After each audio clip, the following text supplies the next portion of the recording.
বিশ্ববিদ্যালয় শিক্ষকদের আন্দোলন দ্বিতীয় দিনে গড়িয়েছে। এমন পরিস্থিতিতে সেশন জটে পড়ার শঙ্কায় রয়েছেন শিক্ষার্থীরা। ঢাকা বিশ্ববিদ্যালয়ে আছেন আমাদের সহকর্মী কিশোর জাহান। আমরা সার্বিক পরিস্থিতি জানতে সরাসরি যুক্ত হচ্ছি তার সঙ্গে। কিশোর, সকাল থেকে আপনি আমাদের সঙ্গে আছেন, ঠিক এই মুহূর্তেও আপনি ঢাকা বিশ্ববিদ্যালয় প্রাঙ্গণে আছেন। আমরা যদি বলি যে শিক্ষার্থীদের কথা আসলে আমরা জানতে চাচ্ছিলাম যে সেশন জটে তারা পড়তে যাচ্ছেন, যে শঙ্কা তারা করছেন, বিশেষ করে বাংলাদেশে আসলে চাকরির ক্ষেত্রে যে বয়সের সীমাবদ্ধতা আছে সে প্রসঙ্গে আমরা জানি সেশন জটের কারণেই, এবং সেক্ষেত্রে শিক্ষার্থীরা কিন্তু ইতিমধ্যে প্রধানমন্ত্রীর হস্তক্ষেপ কামনা করেছেন এবং অন্তত লাইব্রেরি খুলে দেওয়ার আহ্বান তারা জানিয়েছেন। আরো নতুন কোনো তথ্য নিশ্চয়ই আপনার কাছে আছে, সম্পর্কে নিশ্চয়ই বিস্তারিত জানাবেন।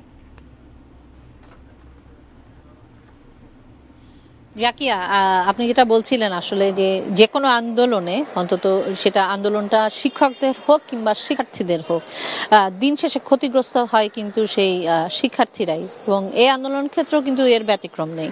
কারণ শিক্ষকরা যেহেতু কর্মবিরতিতে গেছেন, স্বভাবতই যেহেতু ক্লাস পরীক্ষা সবই বন্ধ, ক্ষতিগ্রস্ত হচ্ছে কিন্তু সেই শিক্ষার্থীরাই। ঘুরছিলাম আসলে সকাল থেকে ক্যাম্পাসে, কথা বলার চেষ্টা করছিলাম শিক্ষার্থী যারা আছে। আমরা সকাল থেকে আসলে মধুর ক্যান্টিন থেকে শুরু করে বিভিন্ন ডিপার্টমেন্টে বা আশেপাশে আসলে আমি শিক্ষার্থীদের আনাগোনা দেখেছি এবং কথা বলারও চেষ্টা করেছি। সেখান থেকে আসলে ওরা আমাদের সাথে যেই কথাটি আসলে শেয়ার করছিল যে ইতিমধ্যে কিন্তু করোনার কারণে কিছু কিছু ডিপার্টমেন্টে ওরা একটা লম্বা সেশন জটের মতো আছে, 7 মাসের মতো কিন্তু একটা সেশন জটের মধ্যে ওরা পড়ে আছে।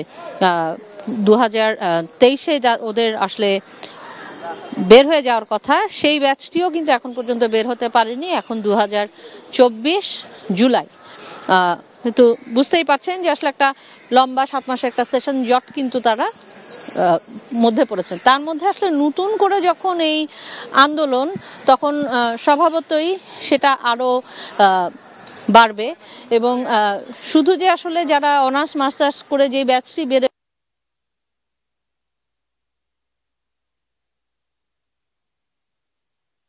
তারা আসলে বলছিল যে এই আন্দোলন যদি আসলে চলতে থাকে তাহলে কিন্তু এক সেমিস্টারের মতো তারা পিছিয়ে যাবে। কারণ যেহেতু পরীক্ষা হলে স্বল্পতার বিষয় আছে, বিশ্ববিদ্যালয়ে পর্যাপ্ত পরীক্ষার হল না থাকার কারণে অনেকটা শিডিউল করে ঘুরিয়েই কিন্তু পরীক্ষা শিডিউল গুলো সাজানো হয়, পরীক্ষা কমিটি সেভাবেই সাজান। তো সব মিলিয়ে আসলে যদি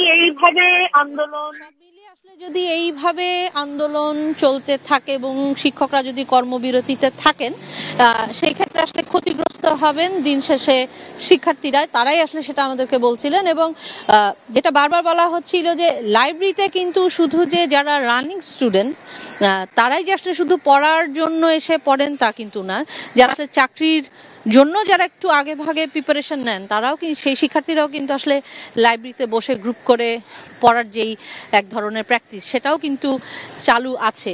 তো যে আন্দোলনের কারণে যেহেতু লাইব্রেরিটাও বন্ধ করে দেওয়া হয়েছে, এক্ষেত্রে আসলে শিক্ষার্থীরা কিন্তু বারবার বলছিল যে লাইব্রেরি বন্ধ করে দেওয়ার কারণে কিন্তু তারা অনেকটুকুই অসুবিধার মধ্যে পড়েছে এবং ক্লাস বন্ধ, পরীক্ষা বন্ধ, কোনো কোনো বিশ্ববিদ্যালয়ে ভর্তি কার্যক্রমও কিন্তু স্থগিত হয়ে গেছে আন্দোলনের কারণে। তো সব মিলিয়ে যদি বলতে হয় আসলে পরিস্থিতি শিক্ষার্থীদের কিন্তু অনুকূলে নেই।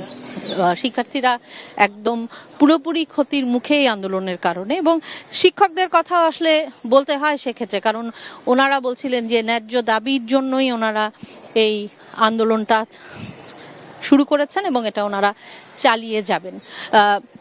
তবে যখন কথা হচ্ছিল যে আসলে পাবলিক বিশ্ববিদ্যালয় এবং প্রাইভেট বিশ্ববিদ্যালয়, এই আন্দোলনটা পুরোপুরি আসলে পাবলিক বিশ্ববিদ্যালয়ের শিক্ষক যারা আছেন তারা এই আন্দোলনটা করছেন এই পেনশন স্কিমের বিরুদ্ধে বাতিল চেয়ে, কিন্তু প্রাইভেটের যে শিক্ষকরা আছেন বা প্রাইভেট বিশ্ববিদ্যালয়ে যেগুলো আছে সেগুলোতে কিন্তু যথারীতি ক্লাস চলছে। এবং যেহেতু যথারীতি ক্লাস চলছে এবং করোনার সময়ও যেহেতু অনেকটা আগে থেকেই প্রাইভেট বিশ্ববিদ্যালয়গুলোতে অনলাইনে ক্লাস করার একটা রেওয়াজ তাদের মধ্যে আছে, তো সেক্ষেত্রে করোনাতে কিছুটা পেছালেও সামান্য পিছিয়েছে। এবং নতুন করে আন্দোলনে যেহেতু প্রাইভেট বিশ্ববিদ্যালয় আন্দোলনটি চলছে না, তারা কিন্তু তাদের যথারীতি নিয়মে ক্লাসও চালিয়ে যাচ্ছে এবং সেমিস্টারও তারা যথাসময়ে শেষ করবে। তবে দিন শেষে ক্ষতিগ্রস্ত হবে কিন্তু এই পাবলিক বিশ্ববিদ্যালয়ে যে শিক্ষার্থীরা আছে তারা।